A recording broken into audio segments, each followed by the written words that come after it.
All right, welcome everyone to I guess the first episode of whatever this is. I don't have a name for it yet, but I'm going to do my Premier League predictions. I recorded this before the start of the season and a file got corrupted. And then, I had some things I had to do. Was busy, but I got them done. Updated them a little bit after the Lo Celso and David Luiz transfers went through. It changed a few things in my mind. So yeah. Without further ado, let's start. 20th place. I have to go with the newcomers. I got to go with Sheffield United. I just don't think they've done enough in the transfer market or in the second league to prove to me that they are actually going to be staying in the Premier League. There's just too many teams. There's too much money to go around. There's too many teams that have improved as well, who are already in the Premier League or were coming into the Premier League, like the other teams that came in with them, Norwich and Aston Villa. They improved.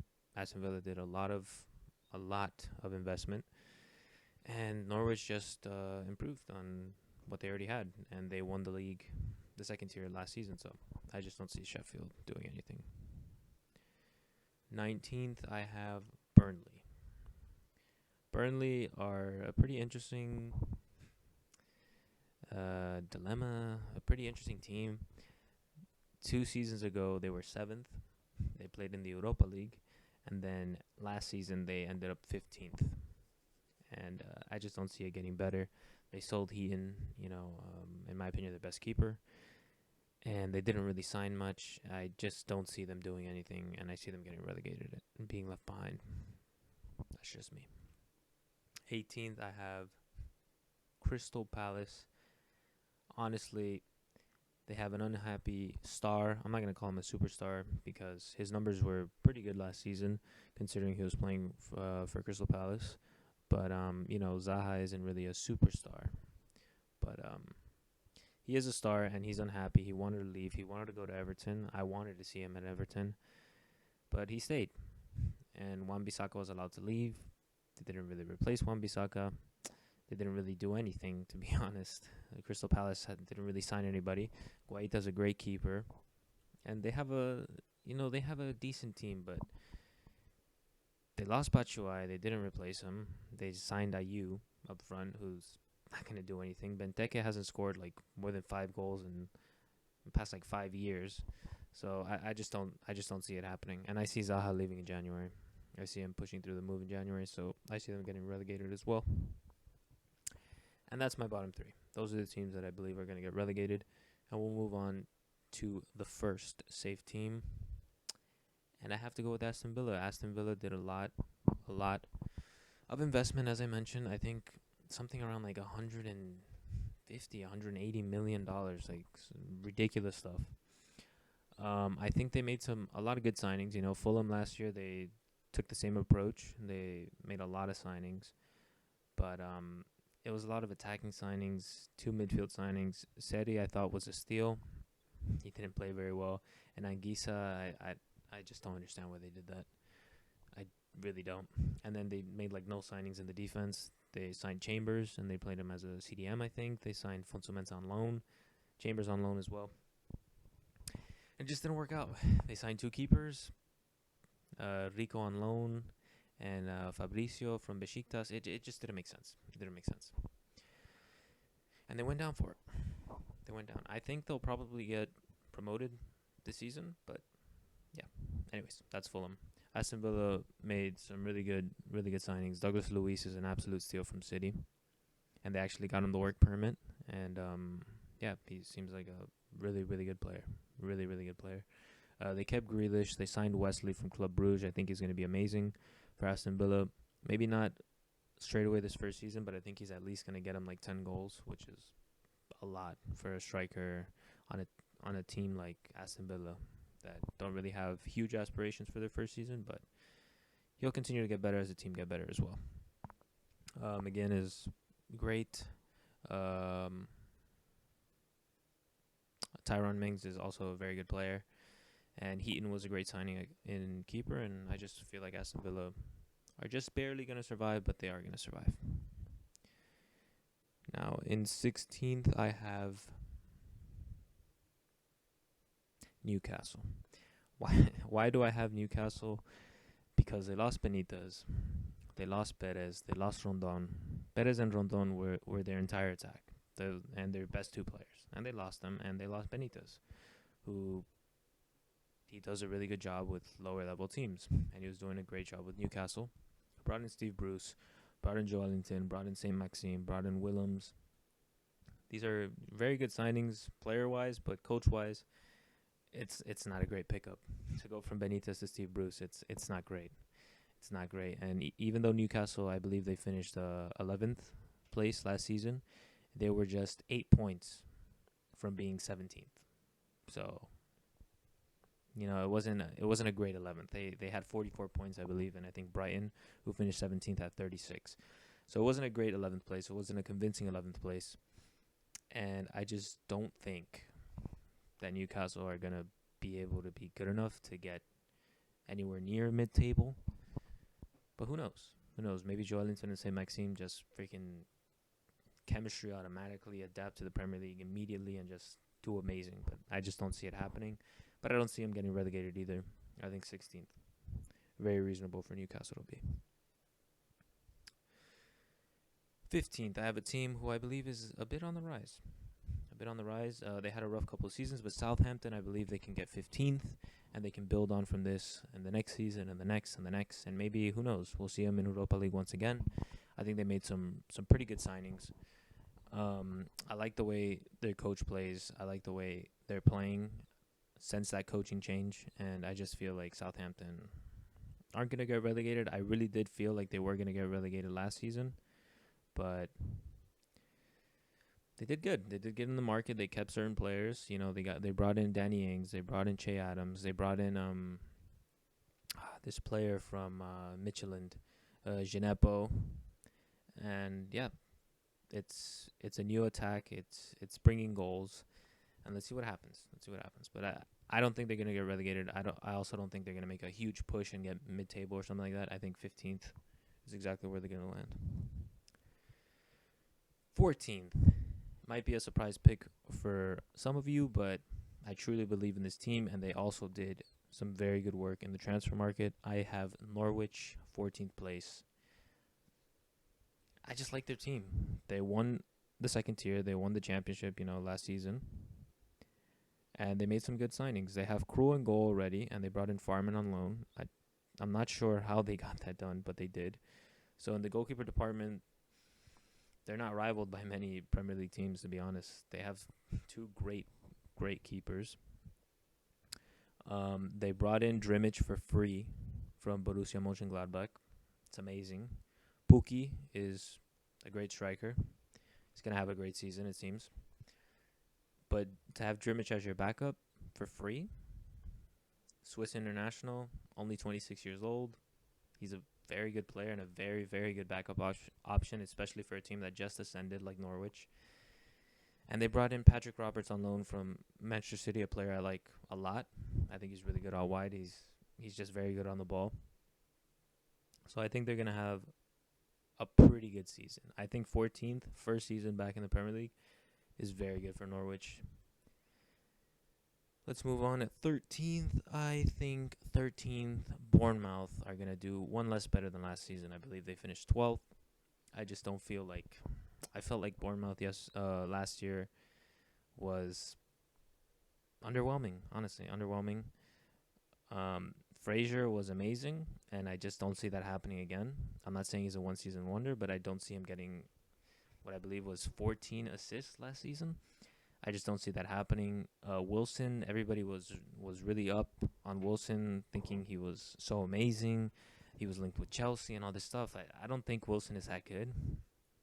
I think he's a good striker and all, but I don't think he's that clinical, and I don't think he's gonna get you 20 goals a season, any season at any club. So yeah, I just don't see Bournemouth making a lot of noise. They did have some good signings though. They brought in Philip Billing from Huddersfield. I thought that was a really good signing. Young 23-year-old center mid. He's fiery. He's very physical. I think he's a good player. He's very tall. He's a solid player. Huddersfield was an awful team, but I thought he was a solid player. And I think that's a good signing. And they also brought in Harry Wilson from Liverpool. He had a great season at Derby County last season, and I think that's a really good signing. But that's about it. That's about it. They managed to keep Fraser. They managed to keep King. They managed to keep Wilson. But I just don't see them pushing on from the 12th. I see them digressing a little bit because, as I said, there's a lot of money in the Premier League, and a lot of other teams built better and invested more and smarter than I think Bournemouth did. So, there's just too much quality in the Premier League and many more ambitious teams than Bournemouth. So, 13th it is for them. Now 12th, another surprise pick. I'm going Brighton. I think Brighton are a really good team, and I think they had an off season, and they had a really, really bad stretch of form and run of games last season. But I see Brighton, and I see very, very good players, and I see them maybe doing something like Burnley did 2 seasons ago, where they ended up 7th. Not quite as fantastic as 7th, but 12th and very, very close to the top 10. I think for Brighton is amazing. I love Andone. I think Andone is a great player, and I think he needs to be used more.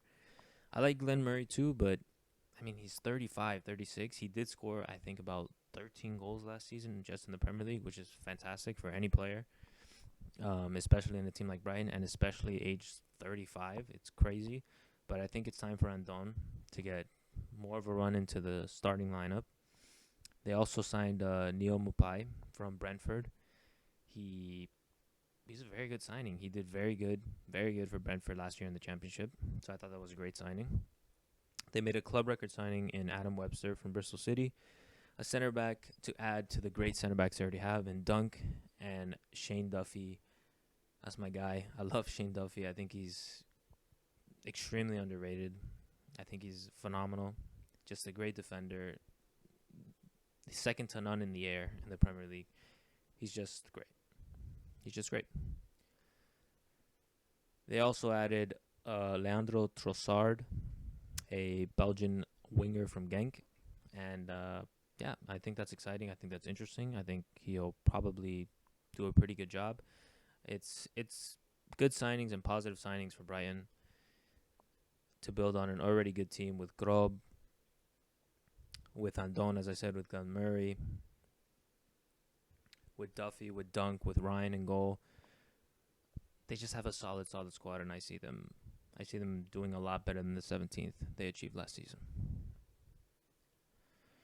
In 11th, I have Watford, and this was a tough choice for me because I see Watford and I see a team with so much potential, and then I saw that FA Cup final and they got destroyed, and it seemed like they just didn't deserve to be there. It was just so weird.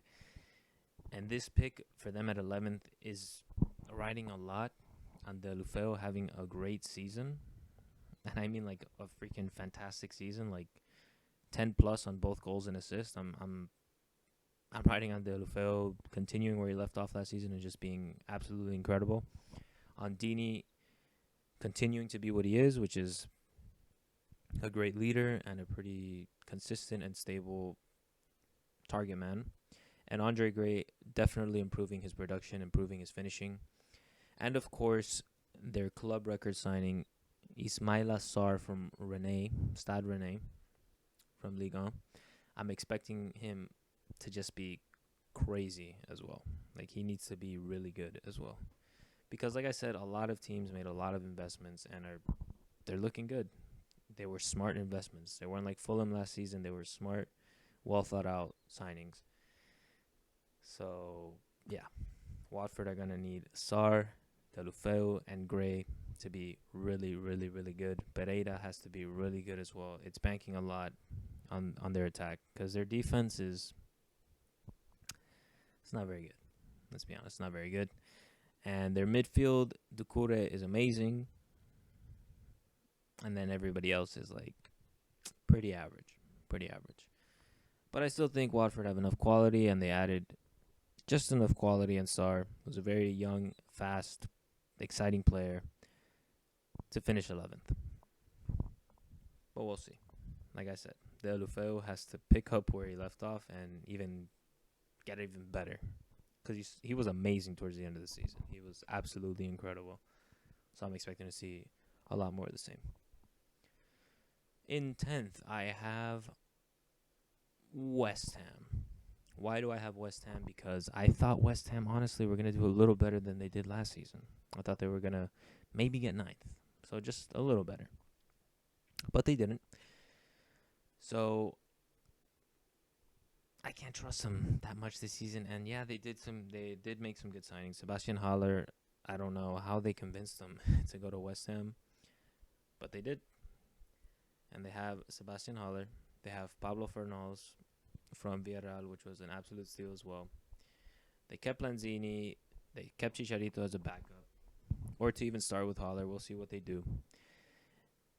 And they kept Felipe Anderson. So they have a pretty great attack. An attack, I think, worthy of the top 10 of the Premier League. Pellegrini, very good coach. He had a sort of rough first season, but he kind of picked it up. And, a top 10 finish isn't bad. It's not bad at all, considering the teams that are ahead of them. It's not a bad finish at all. It's very respectable. And to see them do that again would be very good as well. So we'll see. Arnautovic was a big loss. Haller was a big gain. Fornals was also a big gain. I see West Ham starting the top 10 of the Premier League. In 9th, I have none other than Leicester City. Leicester is an interesting case. They just changed coaches. I thought Puel was really bad. I just think he didn't fit the team. He didn't fit the club. So I think it was really smart by Leicester City to get rid of him. The way Brendan Rodgers came in last season was kind of weird and go as far as disrespectful, I guess. A lot of the Celtic fans felt disrespected by Rodgers, but it is what it is. Leicester got their man. Brendan Rodgers is a really good coach. I think he did a great job when he was at Liverpool. He probably should have won a title if it wasn't for, well, we all know the slip. But anyways, he's at Leicester now. They've made the signing of Yuri Tillemont. Honestly, he seems like he's going to be a world-class midfielder in just a few seasons. He played amazing for Leicester. He just gelled immediately. And they made him a permanent signing. I think it was a club record signing, Tillemont was. But they did lose Maguire on another club record sale and club record signing from Man United, as far as center backs go, because I think Pogba's their club record signing. But yeah, he is the most expensive center back in the history of the sport. They sold Maguire, which is a big loss. But it's not like they don't have any center backs to replace him. They have Johnny Evans. And they have that Turkish guy. I don't know how to pronounce the last name, but it starts with an S. I know that. And yeah, I think they'll make a pretty solid pairing in the back. They also brought in Ayoze Perez from Newcastle. He's an exciting attacking player. He did really, really well at Newcastle. He was the best player for them last season. They brought in Dennis Praet from Sampdoria, another young Belgian midfielder. Not as young as Tillemont, not as promising, but I think he's going to be a good backup for any of the midfielders, including, Tillemont, Chaudhary, Madison. He's just going to be a really good backup player. Brings a lot of quality. And yeah, I think they're going to do basically as good as they did last season. As I said, Tillemont was already there. It's still a great signing, but then again, he was already there. So it's not like they signed a big new player. He was already there for half the season. Ayoze Perez, I think he's going to be a good player, but he's not going to revolutionize the team to bring him into the top 7 or the top 6. And Praet, like I said, a very good backup player for any of those midfield positions. But again, not a player who's going to propel them into the European spots. 8th. We're getting towards the end. And as you guessed it, it is Wolverhampton. That's Wolverhampton. This was a tough choice, honestly. I was really between Wolverhampton and... Well, we'll reveal that in 7th place. But I was really between Wolverhampton and another team for 8th. And probably another team. I was between 3 teams for 8th, but I, in the end, decided on Wolverhampton because I felt like they had to improve their center back positions more. I just don't think Cody and Bennett are good enough. I just don't. Not for a team that want to be top six competitors every season. They need to improve the defense. I think Matt Doherty is good as a right wing back, but again, they have to improve. They have to improve in these weaknesses they have on the side, because their attack is great. The chemistry and the play between Raul Jimenez and Diego Jota is great. It's great. It's just a dynamic that works really well. They brought in Cutrone as backup, which I thought was a weird signing, kind of an unnecessary signing, but he's a young player. Jimenez is already, I think, 28, 29. Cutrone is only 22.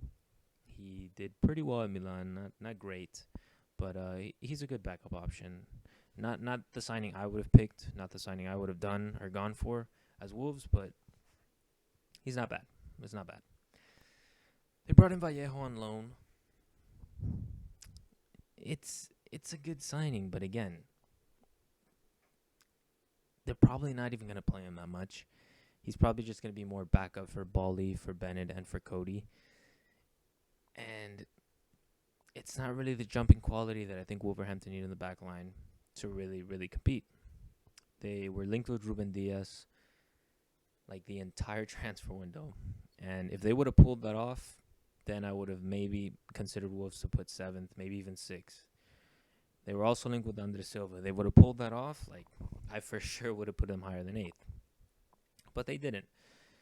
But on the bright side, they did keep Moutinho. They did keep Ruben Neves. And they still have Rui Patricio, which are 3 just phenomenal players. Ruben Neves is one of the best young midfielders and just talents on the planet. Rui Patricio is one of the best keepers in the world. He's just amazing. He's definitely top 5 keepers in the Premier League. And yeah, he's a big reason of why I have Wolves up here, because their defense is just a little underwhelming. Like I said, they're just not very good. I like Boli, I like Johnny. Everything to the right of them is questionable, but it is what it is. They still have Den Donker. Like I said, they have a very solid midfield in Ruben Neves, Den Donker, and Moutinho, and a great attacking duo in Jimenez and Jota. They have Adama Traore on the bench. He's also a very, very good player who can come on and make a change in the game. He's so fast. He's strong. He has great dribbling. His end product is a bit questionable, but we'll see. I think that's going to improve this season, and I think it's going to change. But I see Wolves in 8th. I just feel like they didn't do enough improving in the table. But we'll see. And in 7th, another maybe controversial pick, I have Manchester United. Why do I have Manchester United? Because they just sold Lukaku, and they didn't replace him. Pogba seems like he's not committed to United. Like, he doesn't want to be there, and he's just like, all right, I'm going to keep playing, and I'll just keep playing well and getting numbers to see if I can get sold next season. And it just seems like that's what he's at for United. I want to keep my spot in the French national team, and I want to try and get a transfer to a bigger club. So that's the only reason I'm going to try, not because I want to be here. They signed Maguire, they signed Wan-Bissaka, and they signed Daniel James. Daniel James, I think, is going to be a pretty irrelevant signing, if I'm being honest. I just don't think he's going to do much to make a big impact or make a big difference. And oh wow, the fact that Daniel James is there is why we got top 4. The fact that Daniel James is there is why we won the Europa League. Or I don't think he's going to make that big of a difference. I think he's a good rotation player. He's really fast. He's a hard worker, but his end product, his dribbling, it's just not good enough. I just don't think he's good enough for United. I don't know. It was a signing that didn't really make sense to me. Wan-Bissaka seems like an amazing player. He's one of the best right backs in the world already at the age of 20, 21, 22, I think. I think he's going to be great. It was a lot of money, but United had to make a big statement. They really needed a right back because Ashley Young just wasn't going to cut it at right back anymore. So getting Wan-Bissaka was a really good acquisition, but like I said, I don't think they did enough. I don't think they're going to break in with this team to the top 4. Maguire was another necessary signing, but for 80 million, it's just ridiculous. It's just ridiculous. They overpaid for him so much. Maguire's max 30, pushing it 40 mil. They paid double, 80 mil for Maguire. Just don't see it. I don't think Lindelof is very convincing. Luke Shaw doesn't really convince me either. De Gea falters at the big moments. Their attack, Martial, I don't think he's good enough to be a number 9. I think it'd be really fortunate for him to get 20 goals in all competitions. So Europa League, FA Cup, Carabao Cup, and the league all combined for Martial to get 20 goals. I think that's going to surprise me, honestly. I don't think he'll even reach that mark. Rashford, I don't think he'll reach that mark either. So I don't know where the goals are going to come from. They insist on continuing to play Lingard. I just don't think Lingard's good enough either. And I like McTominay. I really do. But that's about the only player. That's about the only young player that United are bound to play a bunch and a really good amount. Because Rashford and Martial, remember, they're only like 21, 23. So is McTominay. Daniel James is the same age. Lingard acts like he's that age. And it's just not enough experience. It's not enough quality. I just don't see United doing much. But we'll see. Maybe Pogba just puts his team on his back. Martial recovers the form that he had the first half season he was there, where he scored like 16 goals. Rashford freaking grows up with Lingard. They both grow up and they become more mature, and it shows in their games. And they become more clinical and more productive. And Daniel James surprises us, and he actually plays really well. I don't know. But I say 7th for United. And as a side note, I hope to see a lot more of Dalot. I thought he was really good. I think he's a really good player. He can play anywhere on the right wing, right mid, right back, right wing back. You name it, he can play it. So I hope I see a lot more of him, and Wan-Bissaka and James don't, like just completely put him in their shadow and he just rides the bench or doesn't even make the bench, plays with the under 23s or something ridiculous like that.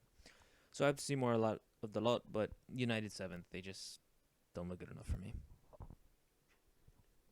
And in 6th, another possibly controversial pick where whoever's watching this is just going to be like, what are you talking about? But I'm going with Everton. Why am I going with Everton? Because I love Everton. I'm going to say my bias. I am an Everton fan. I do believe Everton have made some very good signings this season. Gbamin in midfield to replace Guia. Idrissa Guia or Gay, however you guys pronounce the last name. They signed Moise Kean, the boy wonder from Juve. They signed him. Finally, we're going to have a striker who's capable of finishing, who has great movement. And he's just clinical. He's fast. He's got great dribbling. He's got a lot of spirit. He's 19. He has so much upside, so much potential. It's going to be exciting. We also signed Iwobi, which was like a last-ditch effort to be like, all right, we didn't get Zaha, but we got Iwobi, right? £40 million for Iwobi is ridiculous. But we'll see. For a man who scored 11 goals, I think, in 100 Premier League appearances, £40 million is just so it's a little more than just a little ridiculous. It's very ridiculous, but who knows? Maybe this will finally be the season he breaks through. He's on a team where he's going to be more important than he was at Arsenal, because obviously, like I said, and Aubameyang and even Mkhitaryan, when he would play, would dominate that attacking responsibility, and they would just leave Iwobi to, all right, just make runs, get back, and cross. That's it. So he'll have some more responsibility, and he'll have some more freedom in this Everton team. So we'll see what happens. And I'm excited, man. I'm excited. All right, sorry, the audio cut out, so not sure where I left off. But to get back to what I was saying, the signings of Everton were very exciting. Iwobi, like I said, was a little too expensive, but Moise Kean, Andre Gomez becoming permanent, Gbamin to replace Idrissa Gueye in the midfield, signing Delph, Sidibe on loan to be as a backup for Seamus Coleman, who I would hope we are going to replace next season, because enough is enough. This is also like a situation with Wolves where we just have to improve that defense if we really want to compete to be top 6 or top 4, and we really want to compete to finally win a title, whether it be FA Cup, Carabao Cup, Premier League, Europa League, Champions League title, whatever it is. We have to start improving every position, and Seamus Coleman is a weakness, as well as Schneiderlin, and as well as Sigurdsson is. Sigurdsson is another player who extremely, just criminally overpaid for. Swansea City probably were like, wow, that was a joke telling you to pay 50 mil for him. But okay, Everton, sure, 50 mil. And they paid for him. And he's just not good enough. He's not good enough to be in a top 6, in a top 4, in a top 8 team. He's not good enough to be the starting number 10. So we'll see. We'll see what happens. The starting lineup, I think there aren't many teams stronger than our starting 11 with Pickford in goal. You know, he's the England national team's keeper. He's the number 1. Then you got Coleman, who I'm not a huge fan of, but he's okay. He's okay. You have Keane and Yerry Mina. Yerry Mina is someone who's prone to mistakes sometimes. He's not the quickest player, so he gets beat. But he's great in the air. He's 6'4". He's a pretty decent defender. And I think he's going to have a much better season this season than he did last season. And then, of course, we have Digne, the king of the left backs. Top 5 left backs in the Premier League. Maybe even top 4, top 3, honestly. Like, he's just so good. He's so good. And I'm really excited to see what he's going to do this season. And then in the midfield, Andre Gomez and Gavamin. I think it's a very good midfield pairing.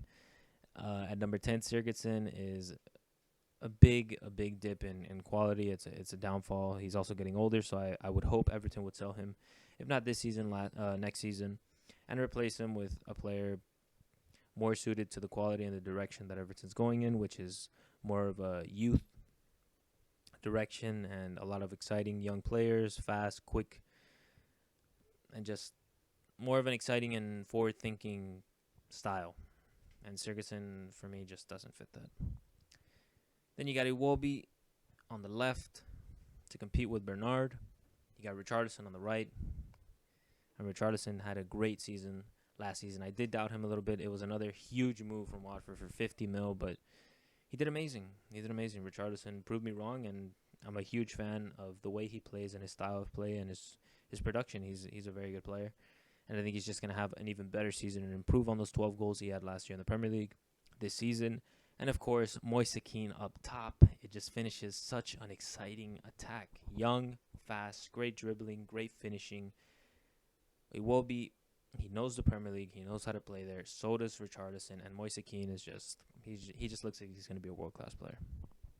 So I'm very excited, and I think Everton are going to get 6th place and get into that Europa League spot that they should have been. In last season. I think they're finally going to do it this season. Moving on to 5th and our last team outside of the top 4, I'm going to have to go with Chelsea. Chelsea had a transfer ban, which I think really affected them and is going to affect them even more as the season continues. Yes, they have a lot of players they had on loan, a lot of youth players they can depend on and call on now, like Mason Mount, like Tammy Abraham, like Reece James. Bakayoko's coming back from loan. He had a great spell at Milan. Second half of the season, he played really well. Even though at the very beginning, Gattuso had already written him off after like one game. He's like, this guy is not good enough for anything. He's trash, basically. And then he became one of the most important players at Milan. Kante is finally going to play in his correct position. And I think Chelsea are going to have maybe not a better season than they did last year because they had Hazard and they lost Hazard and they couldn't replace him. So now they're hoping on Hudson-Odoi, Pedro, Willian, and of course the big boy signing, Pulisic, to carry the load that Hazard has left. But then again, a lot of changes. Hazard left. Lampard, first season in charge. There's going to be a big shift in the way that Chelsea play and the direction that they want to go in. Because, like I said, a lot of youth players are going to have to be implemented, especially Mason Mount, Tammy Abraham, who previously just have experience in the Dutch league and the championship. And they're bringing in Pulisic, which is a great player. He's a great player, great young talent, but again, very young. So they're going to rely a lot on inexperienced young players who have amazing upside, but you just never know how it's gonna shape out. Especially with a coach in Frank Lampard who doesn't have much experience either. His only experience is in the championship, one season that he coached Derby County, and now he's thrown into the Chelsea job. But we'll see what happens. I think if Lampard uses Pulisic correctly and tells Pulisic, like you're the guy. You're the guy that's gonna replace Hazard. All the work and the weight isn't gonna be on you. The pressure this season alone, but eventually, like you're gonna be that guy. Like 60 million for Pulisic, you're that guy. So we'll see how they all mesh together. But I think Chelsea to get fifth is gonna be really respectable, and I think it's gonna be a really good season for them. If they get top four, it's amazing, but I just don't see it happening. I think fifth is a good finish. I think Lampard will keep his job, and they can build on this. And then they're gonna hit it super hard in the transfer window next season. But Chelsea fifth place, and now to start in the top four. Here we go. The moment everybody's been waiting for. The top four of the Premier League. We're gonna have to start off with the team that should have gotten it done last year, but just like two other teams, Chelsea and Spurs, they were like, I don't know if I want to be in top four. Maybe I like Europa League. Maybe I like fifth. And in the end, Chelsea and Spurs went in top four, and Arsenal didn't. But this year, Arsenal are going to get top four. Why?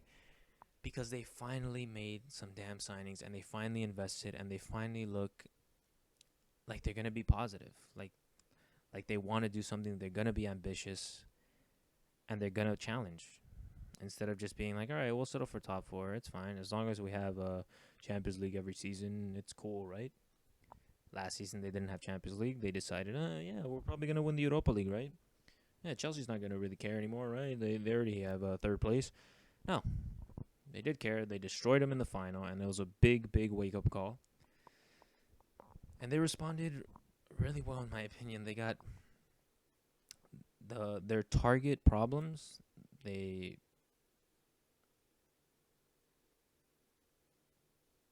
addressed all of them. They needed a left back, right? Nacho Monreal. I was never a big fan of Nacho. I just don't think he was that good of a player. I think he was a sort of solid option, but like, come on, really, as a starter for Arsenal, for a team that wants to be top four, wants a challenge for the league, wants a challenge for other titles, wants to actually do something in the Champions League besides getting eliminated in the group stage or in the round of 16, Nacho Monreal is not good enough. So they got Kieran Tierney, one of the most exciting young talents and one of the most exciting young left backs in the world for a couple seasons now. They signed him, and fairly cheaply, only $30 million, I think £25 million. It's an amazing signing. That's a long-term solution and just great addition to the squad in a very huge problem area that they had at left back. Kolasinac not good enough at left back. Monreal too old and not good enough at left back either. Now Tierney is going to step in, and he's going to hold that position probably for like the next 10 years, just like Bellerin at right back. Moving on to another problem area they had, center backs. Their whole defense is a mess, but center backs was the biggest problem. And what did they do? They signed a young, promising, strong, tall, great defensive center back in William Saliba from Saint Etienne. They loaned him back to Saint Etienne because he is only 18. But it's a great signing. Next season, he's going to come back an even better player. And he's probably going to start. And it's most likely going to be alongside the other signing they made at center back, who's actually going to play this season, David Luiz. An amazing signing at only $8 million. A player who knows the Premier League from playing, I think, 5+ seasons with Chelsea. Every season he was at Chelsea wasn't perfect. He's not the perfect player. He's not the perfect center back. He's a risk taker. Sometimes he falls asleep. He gets a little lazy.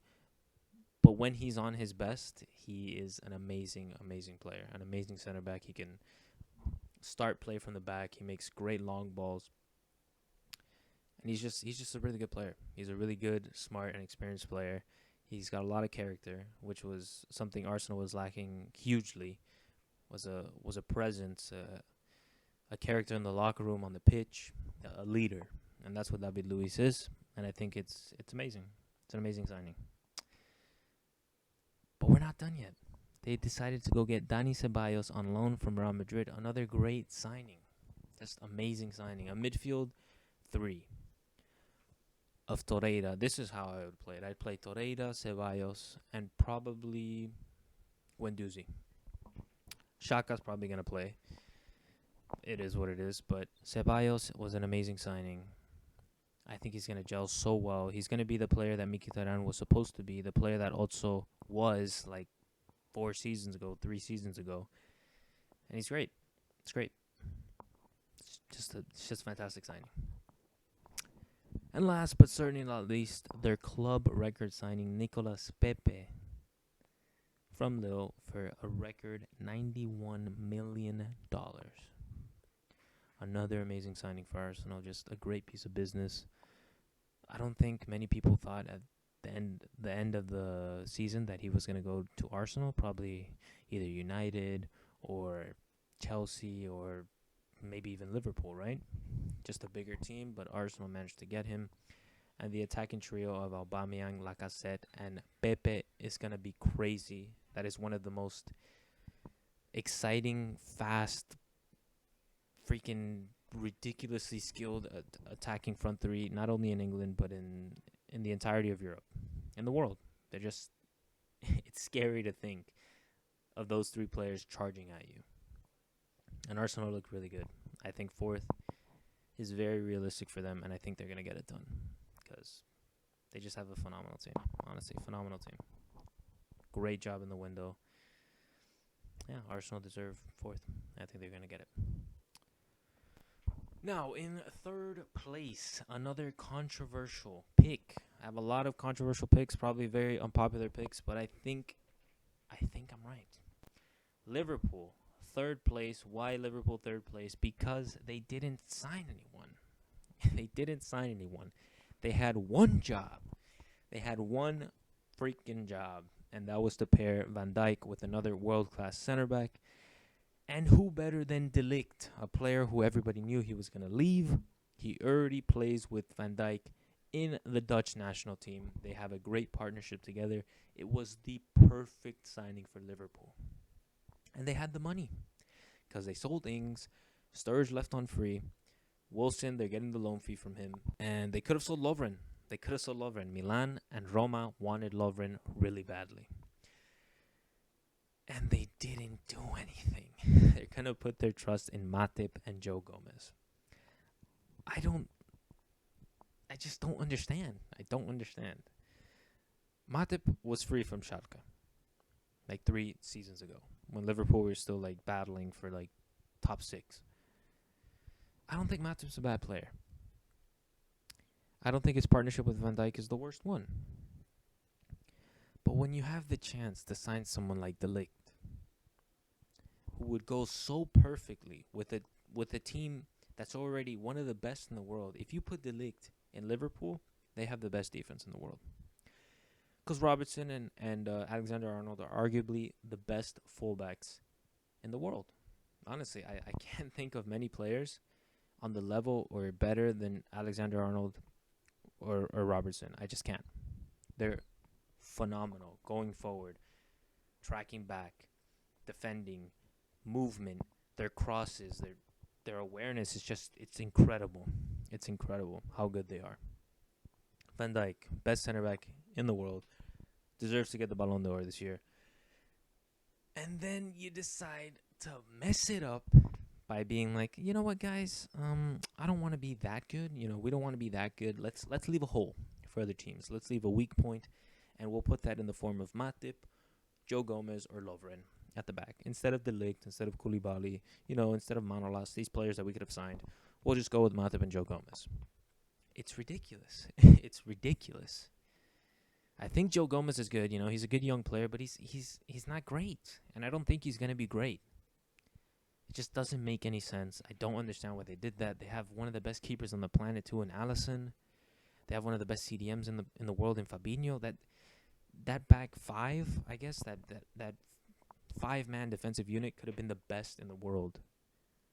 Alisson, Robertson, De Ligt, or Koulibaly. Because they had the money to sign either of them. They have the money. Van Dijk and Alexander-Arnold. With Fabinho coming in between the center backs when he needs to. replacing a center back if he needs to. He can also play right back, but he's going to play CDM, obviously. Just filling that role of a CDM, of a holding midfielder. It's just, it's impenetrable. It's unbeatable. But they left themselves open. Midfield. They needed a creative midfielder. They decided, no, Milner's creative enough. So is Henderson. He's it's pretty creative. And if we need any creativity, we'll play Shaqiri. Even though he had a great run of form, and for some reason we just benched him from then on, and we've never played him again. And he actually looked really good in the midfield role, but we're just never going to play him again. Wijnaldum's creative enough, It doesn't make sense. They could have gotten Fekir last year. They passed on him because of some knee issue. And then Betis got him this year for like 18 mil. Like, what are Liverpool doing? They could have gotten Coutinho back. They didn't. They just doesn't make sense. It's frustrating, honestly. It's frustrating to see a team that it's so easy. It's so easy for them to be the best, and then they just don't do it. Whatever. It's fine. Like, whatever. Liverpool, they already won a Champions League. I don't care. But it's just, God. It's like so much potential. It was so easy to just take that next step, and they didn't do it. And that's why I think they're going to be third. Yes, of course, they still have the best false nine in the world, and Roberto Firmino, one of the best players in the world. He does something so unique, and he plays such a unique position where really no one else in the world does what he does. He's just amazing. Mane, unbelievable. And Salah, another amazing player. Top scorer of the Premier League 2 seasons in a row. Yeah. They'll be fine, but they're not winning the title. And, of course, if Liverpool aren't second, who's going to be second? It's going to be none other than Tottenham Hotspur. Spurs, I just see them making the move up because they made some really good signings. They were very positive and very ambitious and finally made some signings this season. They already have a great team that they built on. They sold Trippier, which is a bit of a loss, but he had a really bad season. Last season, he had a really bad season. They should have sold him for 50 mil after the World Cup. The hype was unreal just because he scored that free kick. And he played really well, but in a back five, where he was more of a wing back. And he had more attacking responsibilities than he had defensive. So it made him look real good. England got to the semifinals because they decided to lose purposely in the group stage so they could get the easier side of the World Cup bracket. And Belgium, won because they had the right mentality and they played the right way. And arguably were better than France, and they probably should have been in the final and probably should have been World Cup champions. But they weren't. And England got to the semifinals as well and lost against Croatia. And it made him seem like such a big deal, and that's why Maguire probably went for what he went for, 80 mil, because of the World Cup hype, and also he played pretty well at Leicester last season. Tottenham failed to capitalize. Instead of selling him for 50 mil, I think they sold him for like half, 25, not bad, to Atletico Madrid. It didn't really replace him, though. They still have Aurier and Walker-Peters, which aren't the worst options at right back, but it's not great. But what they did do was invest heavily in their midfield, an area of their team which was lacking the most because their defense is great. They have Vertonghen, they have Alderweireld, they have Sanchez, they have Danny Rose, who had a really good season last season.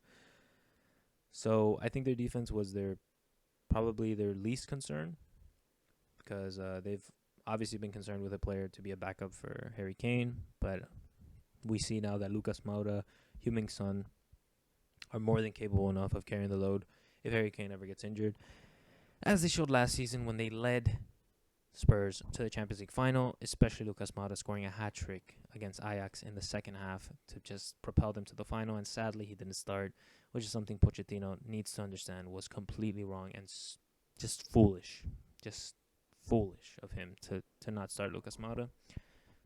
It's probably a big reason why they lost. But their midfield, they signed Giovanni Lo Celso on loan, and they're going to make it permanent obligation to buy next season. And they signed club record signing Tanguy and Ndombele.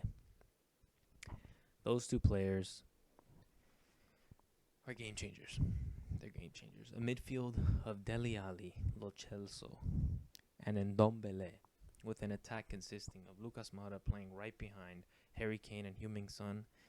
That is one of the deadliest lineups I've ever stated, I've ever named. That's just incredible. The midfield is one of the best in the world. The attacking threat that they have is one of the best in the world. Harry Kane is arguably the best number 9, just as pure number 9s go on the planet. Heung-min Son, Sonaldo, speaks for itself. And Lucas Moura is a big-time clutch player. He's a great player. He's found a home in Spurs. It just works. It just works. And on top of that, they signed Sessegnon to become the successor for Danny Rose. It's just amazing work from Spurs. And they kept all their important players. Eriksen's still there. He's going to be, I think, used more as a backup option. Lamela is starting to get back into the team. And he's actually putting in some pretty good performances. And yeah, it's just going to be a really good season. It's going to be a really good season for Spurs. Not good enough for them to win the league. I think they need a right back. And they probably need more of a number 10. Because they're going to lose Eriksen. They need more of a pure number 10. And that's it. They're the best team in the league, honestly. If they do those two things, they're the best team in the league. And not to mention their captain, Lloris. Top 3 keepers in the Premier League. He's incredible, too.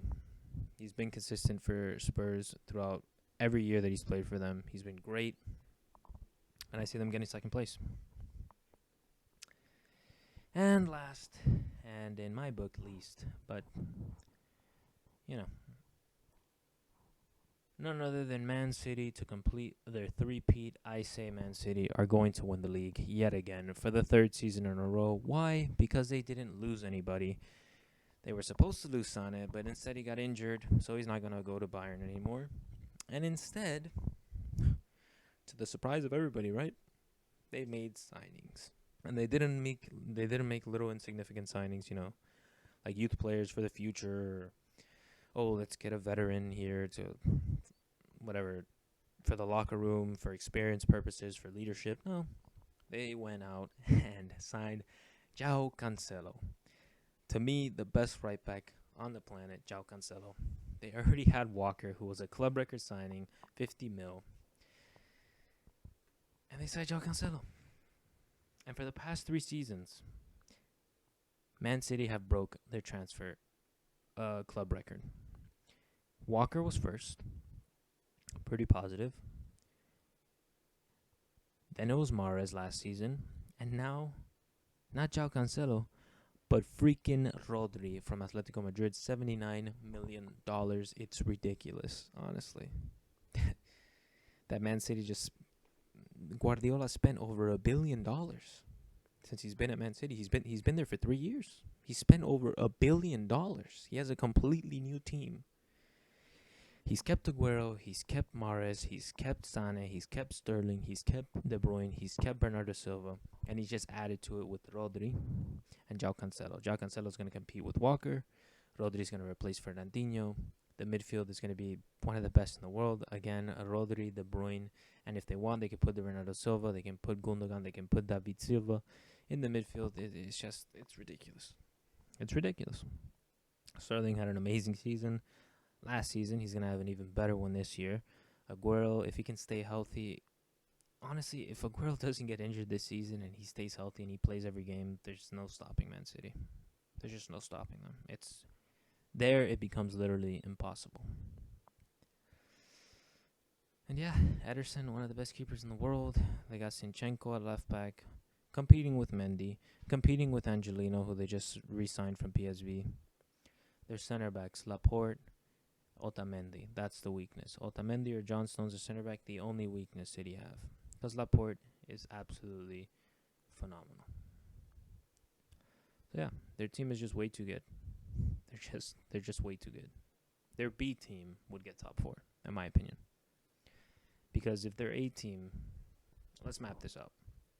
If their A team is Ederson in goal, Zinchenko at left back, Laporte at center back, John Stones at center back, Walker at right back, Rodri in the midfield with De Bruyne, and David Silva, and then a front three of Sterling, Aguero, and Bernardo Silva, right? Their B team is Bravo in goal. Weak, but whatever. João Cancelo. João Cancelo as their backup right back. Right? Either John Stones or Otamendi at center back. They still have Mangala, so Mangala at center back. Mendy or Angelino at left back. Right? Their midfield, Fernandinho, Gundogan, and Phil Foden. And then a front three of Gabi Jesus, Leroy Sané, and Riyad Mahrez. It is effing ridiculous what they have. But it is what it is.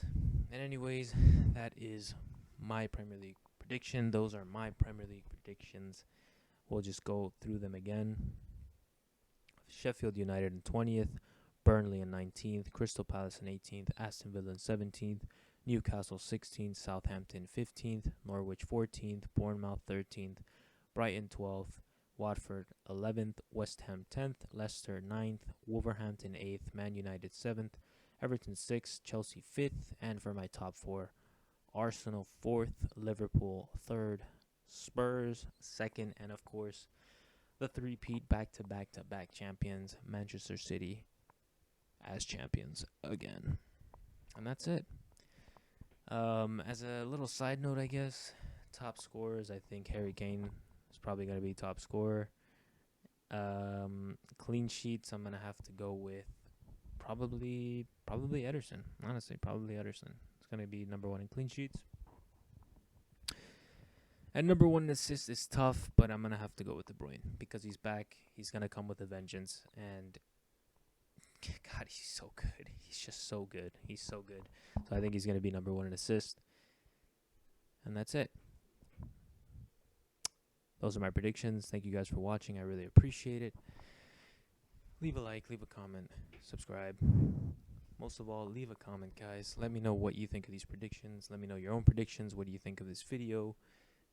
Just anything in general that you have, any improvements I can make, anything you guys want to see me do for future videos. And yeah, thank you guys. This is the first episode of whatever it is I'm going to call this, Premier League predictions for 2019-2020, and I'll see you guys next time.